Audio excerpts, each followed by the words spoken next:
Welcome, guys, and just want to say thank you for following these videos and just learning together as we go on this journey. So, all of us who are watching, I say thank you, and for those who are sharing and commenting, reading, I'm seeing, and I'm so grateful for being a part of this. God bless you.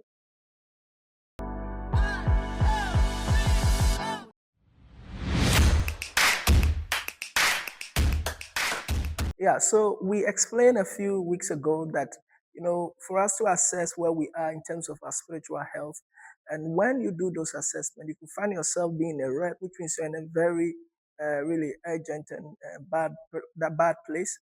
Yellow is, gives us a sign that some of your indicators are good, some are not too good. Green is generally you're in a sense of a good place and you are doing well in your work spiritually. So, what do you do when you realize that you're not doing well as a leader? You are in a red.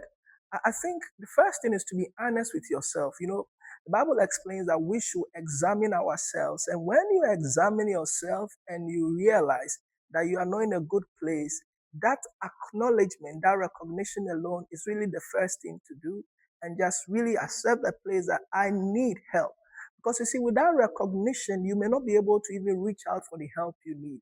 So now, coming to that place of recognition, the next thing is really to evaluate where exactly are the issues that are causing this spiritual state of redness. And here's the thing: there are times you can do that on your own, but most often than not, you will need the help of someone also who is working with you in your spiritual journey.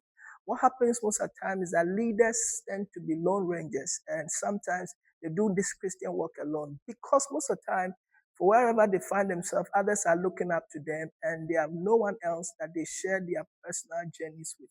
I advise every leader, one of the most important things you can do for your people is to stay healthy. And one of the key ways of staying healthy is having someone who you are journeying with along the line. So a leader who recognizes that he or she is in the red or is in a bad place, I think you need to reach out for help as soon as possible. If you have a spiritual director, a mentor, a counselor, someone within your space that you can trust to have open conversation with, I think is important. What happens most of the time is that leaders, hold on or really gather things inside so long a time that it gets very, very destructive and they show up too late. So when you know you are not doing well, reach out for help. Talk to a spiritual leader, a director, a guide. Have obvious, authentic conversations. And one of those conversations or in those spaces, usually it's more about helping you discern where the issues may be lying and coming to a place where you could make some key decisions. In a healthy environment, such conversations can be very helpful. And from there, you can come to clear decision point where you know what to change, what to start, what to rethink, and what to unlearn and relearn. And I think if you have somebody like that, whenever you are in such season, it's helpful to reach out to such a person, have those conversations, and see what that leads to. I think ultimately, to come up from red, you need to come to a place where you need to course correct. And usually, this leads to making key decisions and outworking those decisions to a place where you are in a better state.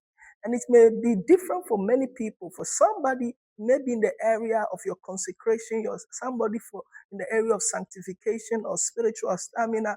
All these areas we talked about, your indicators which you need to watch carefully. And having had those clear conversations, you may be able to discern clearly where the issues are, what needs to change, and what do I need to do going out from here. So, in summary, first, recognize I'm not doing well. Number two, examine where exactly are the issues that need to change. Number three, reach out to have real, authentic, open talk with somebody you can trust. And number four, come out with clear decisions as to what you need to do differently going forward. And five, I think you need to find time to draw from the strength that the Holy Spirit provides in helping us get to the change or implement the changes that we need to do. I think with these things in place, a leader who finds himself in the red will be likely on the path of getting a place of recovery or being in green again. Thank you, and the Lord bless you. I'll see you in the next video.